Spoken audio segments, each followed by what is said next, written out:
ourselves back together now. What's your vision?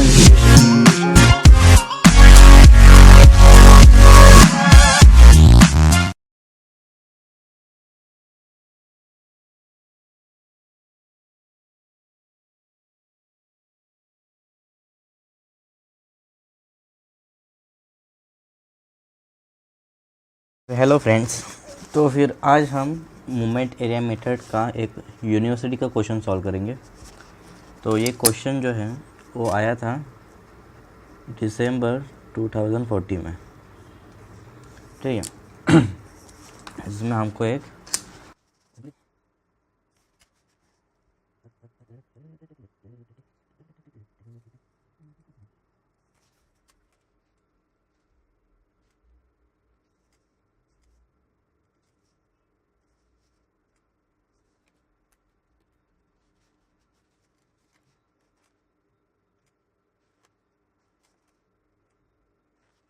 तो ठीक है, तो हमें एक कैंटिलीवर बीम दी है जो उसका 2 मीटर 2i से है और एक 3 मीटर का स्पैन i है, ठीक है। तो इसमें हमको फाइंड करने के बोला है कि slope eight free and deflection at free and find करने का है। यानी कि फ्री एंड हमारा सी है तो थीटा सी और वाई सी हमको फाइंड करने का है, ठीक है। तो सबसे पहले देखेंगे यहाँ पर कि यहाँ पर दो लोड है, 24 किलोमीटर एक पॉइंट लोड है और एक यूडीएल है। तो फिर सबसे पहले हम इन दोनों लोड को सेपरेट करके इनका बेंडिंग मोमेंट डायग्राम बना लेते हैं, ठीक है। तो इमेजिन कर लेते हैं कि इस वक्त सिर्फ इस पर एक 24 किलोमीटर का लोड एक्ट हो रहा है, यहाँ पर यूडीएल है ही नहीं। तो इसका बेंडिंग मोमेंट डायग्राम कैसे आएगा,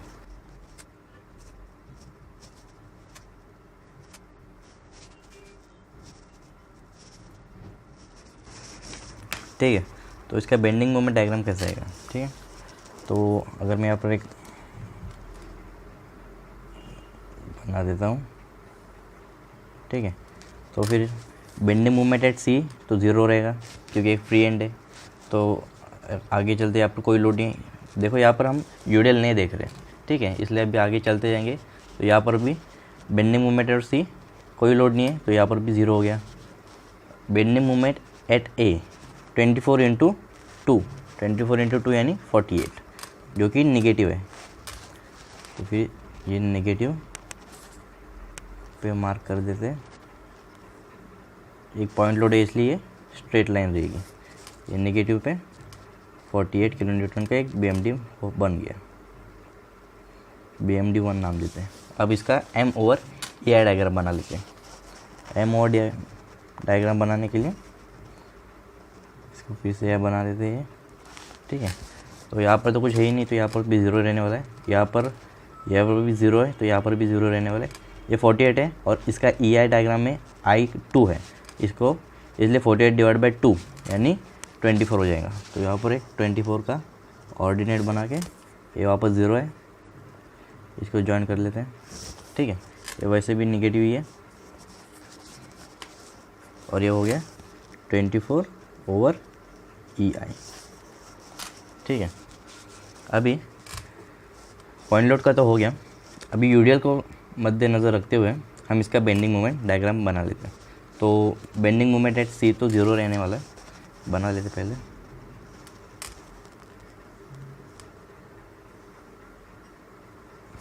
बेंडिंग मोमेंट सी तो ज़ीरो रहने वाला है, ठीक है, फ्री एंड है। इसके आगे चलते जाएंगे तो पॉइंट बी पे इसका बेंडिंग मोमेंट रहेगा 12 इंटू 3 का हाफ 1.5 इंटू 1.5, तो ये वो आता है 54 किलो न्यूटन मीटर। तो ये 54 किलो न्यूटन मीटर यहाँ पर प्लॉट कर देते हैं। ये है 54, अब ये यूडीएल है इसलिए तो आ जाएगा। फिर यहाँ पर पॉइंट ए पर 12 इंटू डिस्टेंस से 5 का अर्धा 2.5, तो फिर आंसर आता है 150 और ये हो गया 150। इसको हम ज्वाइन कर लेते हैं। एक पैराबोलिक शेप है, क्योंकि ये यूडीएल है, ये नेगेटिव है। अब ये हो गया BMD2। अब इसका M ओवर ये डायग्राम बना दे। ये स्लाइटली पैराबोलिक है, ठीक है दोस्तों, ये सब पैराबोलिक है। अब इसका M ओवर डायग्राम बना देते हैं। अब इस पॉइंट पे I की वैल्यू तो 1 है, तो मतलब ये एज इट इज़ 0 की 0 रह जाएगा। और इस पॉइंट पे I की वैल्यू 2 भी है और 1 भी है, तो एक एज इट इज़ रहेगा जो कि 54 और डिवाइड बाई 2 भी हो जाएगा। तो 54 divide by 2, 4 divide by 2 is 27। तो फिर 27 को मार्क कर लेते हैं, ये 27, ठीक है। फिर 150 तो 2 आया है, मतलब 150 डिवाइड बाई 2 तो आता है 75। तो ये 75। अब इनको ज्वाइन कर लेते हैं। ये तो स्ट्रेट लाइन है, ये पैराबोलिक रहेगा, फिर से स्ट्रेट लाइन है, फिर से पैराबोलिक रहेगा, ठीक है। ये 75। ओके, तो इस तरह से हमने ये फिर से M ओवर E डायग्राम बना लिया है सेकंड, और ये था फर्स्ट, ठीक है। तो अभी थ्योरम की ओर बढ़ते हैं कि स्लोप एट, पहला जो फाइंड करना है वो हमें स्लोप एट C फाइंड करने का है, जो कि इज इक्वल टू रहेगा। तो सबसे पहले यहाँ पर देखेंगे कि हॉरिजॉन्टल लाइन कहाँ पर रहने वाली है, जो कि रहने वाली फिक्स सपोर्ट पे, वही देखते हैं हम लोग। अगर मान लो ये है फिक्स बीम हमारी, ये रफ हो गया, इसमें सॉल्यूशन में मत लिखना, और ये डिफ्लेक्ट हो जाती है कुछ इस तरह से। तो हॉरिजॉन्टल लाइन हमारी रहती है ये वाली, इसके ऊपर से टेंजेंट जो निकालते हैं, और यहाँ पर जो एंगल मिलेगा वो रहता है ये। तो फिर एंगल बिटवीन C और A, एरिया बिटवीन C और A का एरिया जो रहता है वो होता है स्लोप एट C। तो फिर एरिया बिटवीन C और A, ठीक है। तो एरिया बिटवीन C और A पहले डायग्राम में तो ये है प्लस, और ये डायग्राम में A प्लस ये मिलेगा, तो अब मिलेगा हमें स्लोप एट C। तो ये थोड़ी डिफ़िकल्ट शेप्स है। ये ट्रायंगल का तो एरिया हमको पता है, लेकिन ये थोड़ा अलग अजीबोगरीब शेप है, इसको थोड़ा डिवाइड करके हम लोग बराबर बना देते हैं। तो इसको एक ट्रायंगल सेक्शन में कन्वर्ट कर देते हैं नीचे वाले को, ठीक है बस। तो अभी हमें इसका एरिया का फॉर्मूला पता है, ये रेक्टेंगल का तो पता है, और इसका भी हमको पता है। तो इन शेप को नाम भी दे देते हैं। समझो को ये शेप है फर्स्ट, ये है सेकेंड, ये है थर्ड, और ये है फोर्थ, ठीक है। अभी तो एरिया ऑफ 1 + 2 + 3 + 4, ये चारों शेप की जो एरिया है वो रहता है स्लोप एट C। तो फिर पहला शेप क्या है हमारा ट्रायंगल, तो फिर ये रहेगा हाफ इंटू बेस, इसका बेस है 2 मीटर, इसकी हाइट है 24/EI, 24/EI। ये हो गया फर्स्ट। अभी सेकंड शेप है हमारा ये। तो यहाँ पर देखेंगे तो इसके ब्रेथ तो है 2, और ये हाइट है 27 है। अगर ये 27 है और ये पूरा 75 है, तो इतना एरिया कितना रहता है, लेंथ 75 - 27 मतलब 48, तो ये रहता है 48, ठीक है। तो फिर 2 × 27 सेकेंड शेप का एरिया हो गया, प्लस थर्ड शेप में क्या है, ये एक डिप्रेस्ड पैराबोलिक है, तो इसके लिए हमको एरिया पता है 1/3 ऑफ HL, एज इसका है 48 अपॉन EI, सब अपॉन EI है, और लेंथ है 2,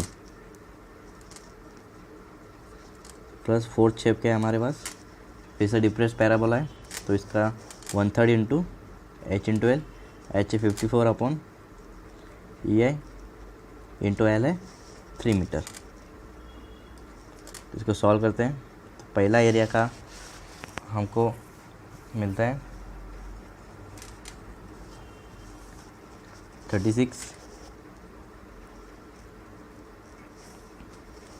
सेकेंड का हमको मिलता है 54, थर्ड का हमको मिलता है 32 और फोर्थ का हमको मिलता है 54।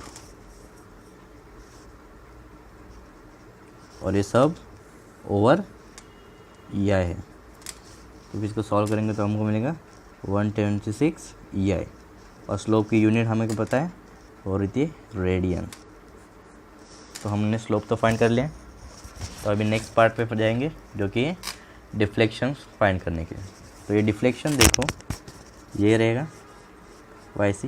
तो फिर से ये हॉरिजॉन्टल लाइन है हमारी और हमको यहाँ पर डिफ्लेक्शन चाहिए, तो मोमेंट अबाउट C कैलकुलेट करना है इन पूरे एरिया का। ठीक है, तो फिर अभी हम डिफ्लेक्शन फाइंड करेंगे। Second part, deflection at C यानी कि ये होता है YC। तो फिर YC is equal to area between A and C about point C। ठीक है, तो फिर area of all the shapes 1 + 2 + 3 + 4 चारों के चारों शेप का multiplied by with their respective centre of gravity. ठीक है, तो सबसे पहले एरिया हमारी है ट्रायंगल, तो उसका एरिया तो पता है 36। तो फिर 36, लेकिन उसका सेंट्रोइड किधर है कैलकुलेट करना पड़ेगा। ये 3 प्लस स्लोपिंग स्लाइड से राइट एंगल ट्रायंगल का CG कहाँ रहता है 2/3 ऑफ इट्स L। तो L है 2, तो यहाँ पर होगा 2/3 ऑफ इट्स L यानी कि 2। तो फिर आता है 4.33 प्लस ये ओवर ये है सेकेंड शेप रेक्टेंगल है, उसका एरिया है 54, ऑलरेडी सॉल्व किया है, इनटू इस सेंट्रोइड का पर रहेगा ये 3 और 2 का आधा 1 यानी कि 3 + 1 4 ओवर ये थर्ड शेप है ये वाला, तो उसका एरिया भी निकाला है 32 इंटू उसका सेंट्रोइड कहाँ पर है ये 3 प्लस ए वाली साइड से स्लोपिंग वाली साइड से इसका डिप्रेस पैराबोला का सेंटर ऑफ ग्रेविटी का डिस्टेंस है 3/4 ऑफ L है 2, L है 2। तो फिर आता है 4.5 4.5 और फोर्थ शेप उसका एरिया 54, उसका सेंटर रहेगा इधर सीधा डायरेक्ट 3/4 ऑफ L, यहाँ पर L है 3 यानी 2.25 ओवर EI। तो फिर इसको सॉल्व कर देंगे तो हमको मिलेगा, पहला तो है 154.8 55.8 प्लस 216 प्लस 144 प्लस 121.5, ये सब है ओवर EI। इनको ऐड कर देते हैं तो होता है 367.38 ओवर EI। और डिफ्लेक्शन की यूनिट क्या रहती है, वो डिफ्लेक्ट हो रहा है कौन से डिस्टेंस में, डिस्टेंस की एरिया रहती है, यूनिट रहती है मीटर, तो यह है मीटर। तो इस तरह से हमने स्लोप और डिफ्लेक्शन इस बीम का सॉल्व कर चुके हैं। इसी तरह से मुंबई यूनिवर्सिटी में क्वेश्चन सॉल्व कर सकते हैं। Thank you.